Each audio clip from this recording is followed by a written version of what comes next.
Olá, seja muito bem-vindo ao nosso Momento Consult. Eu me chamo Gilberto Meira e sou consultor jurídico tributário aqui da Consult. E o tema de hoje é um tema espinhoso, tema polêmico, e aqueles que nos assistem têm que ter muita serenidade para aquilo que eu vou falar. Porque volta e meia existe discussão sobre quem está certo, quem está errado, o que fazer, o que não fazer.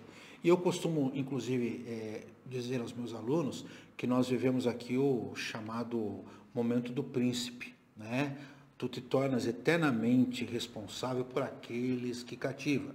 E ao efetuar uma escolha, você vai ter que responder pelas escolhas que fizer, né? E o tema que nós tratamos, e já consta aqui no nosso título, envolve a consideração das empresas de construção civil em operação interestadual como contribuintes ou não. E o problema maior está se elas tiverem ou não tiverem inscrição estadual.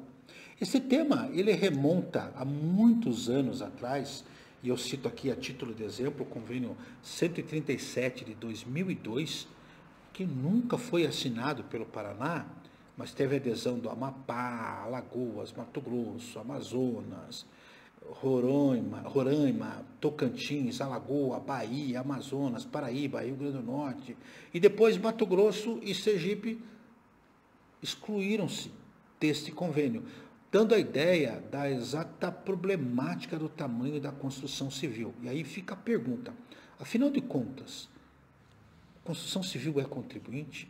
Mas e se ela tiver inscrição estadual?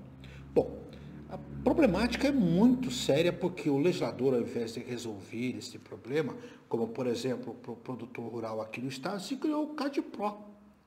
E a grande dificuldade que nós temos hoje é que grandes construtoras precisam transportar material de construção civil, pedra, tijolo, cimento, ferro, areia, tanto para dentro quanto para fora do estado.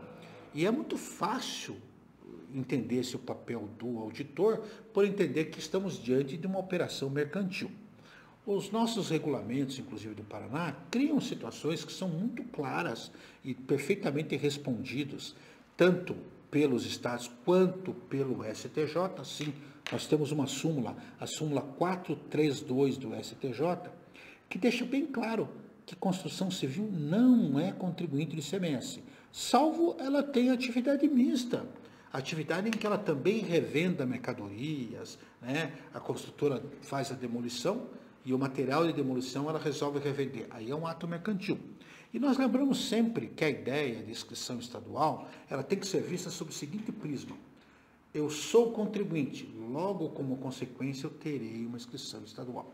O problema está que nós temos aí trânsito desses bens e que precisam de documentação, e que poderia ter sido respondido há muito tempo, resolvido há muito tempo, mas não foi. Tanto é verdade que nós temos inúmeros posicionamentos dos estados que divergem entre si. Por exemplo, o estado de Santa Catarina, por meio da consulta número 40 de 2020, lá na Copat vocês acham, tem na ementa o seguinte texto: ICMS, empresa de construção civil catarinense que tenha mantido inscrição estadual ativa deve recolher o diferencial de alíquota em favor de Santa Catarina nas aquisições realizadas de outros estados na condição de contribuinte do ICMS, inclusive quando a entrega da mercadoria ou bem seja realizada diretamente no canteiro da obra localizado em outro F. É claro que isso aqui já perdeu eficácia por conta da Lei Complementar 192 e dos convênios 235 e 236, que diz que agora o ICMS é devido no local de entrega efetiva. Mas o que fica de alerta aqui? Para Santa Catarina, o fato de ter inscrição estadual torna a construtora como contribuinte.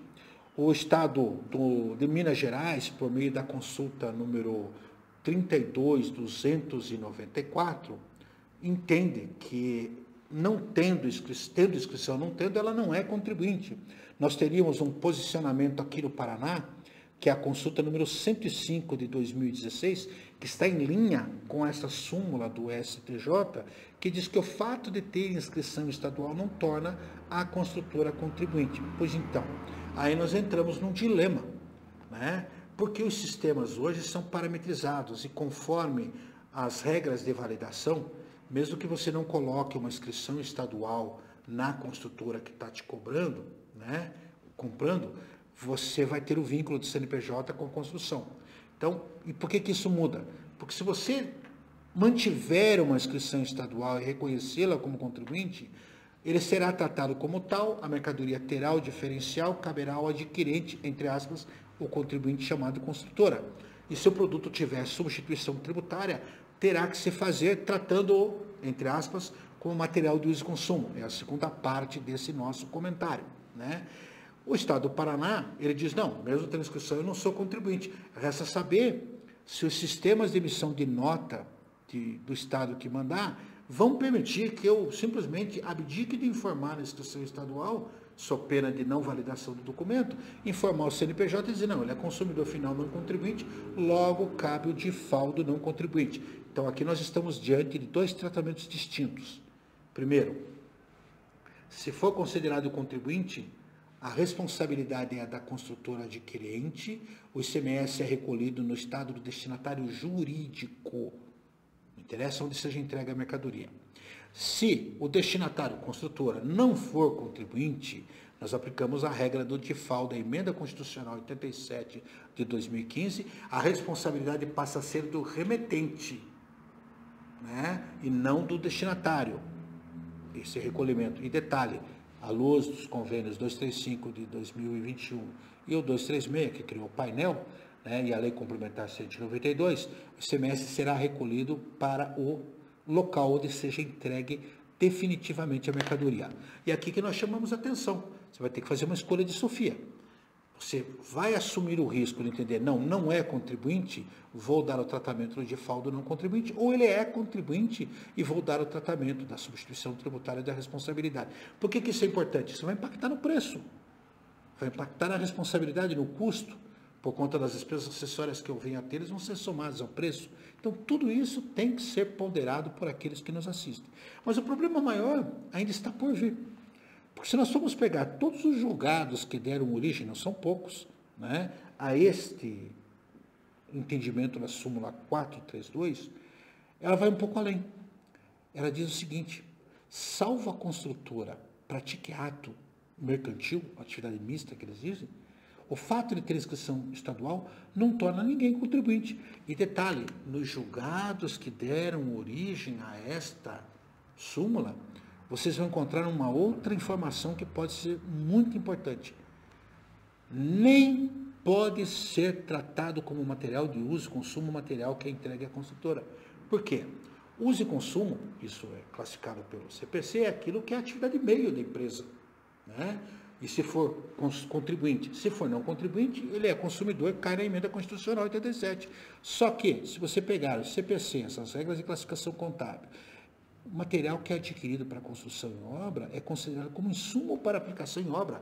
Logo, à luz desse entendimento, sob ponto de vista jurídico, não há que se falar em diferencial de não contribuinte. Por quê? Porque o diferencial de não contribuinte é vida para consumidor final.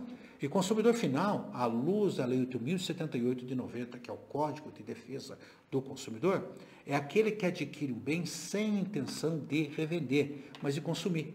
Eu friso, a construtora não vai consumir esse material, a construtora vai aplicar na obra. É óbvio que se ela der o tratamento de contribuinte, ela vai ter que fazer a mesma sustentação.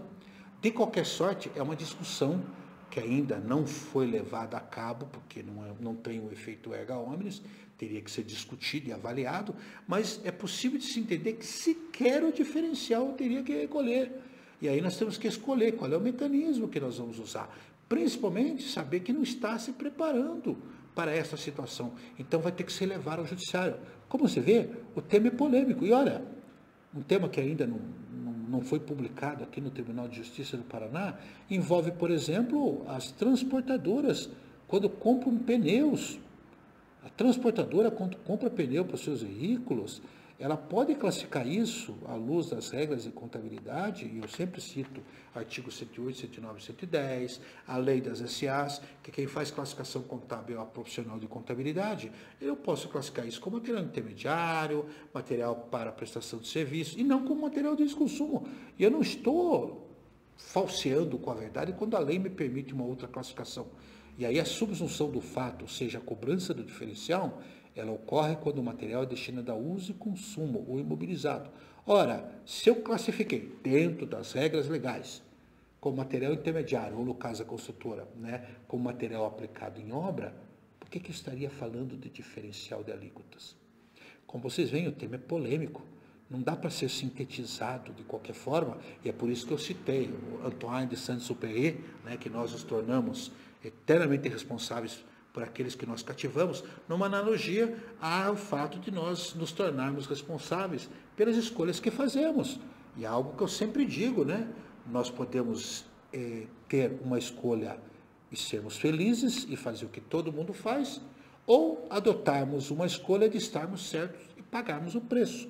É bom lembrar que mesmo sendo felizes, nós temos um custo a ser considerado.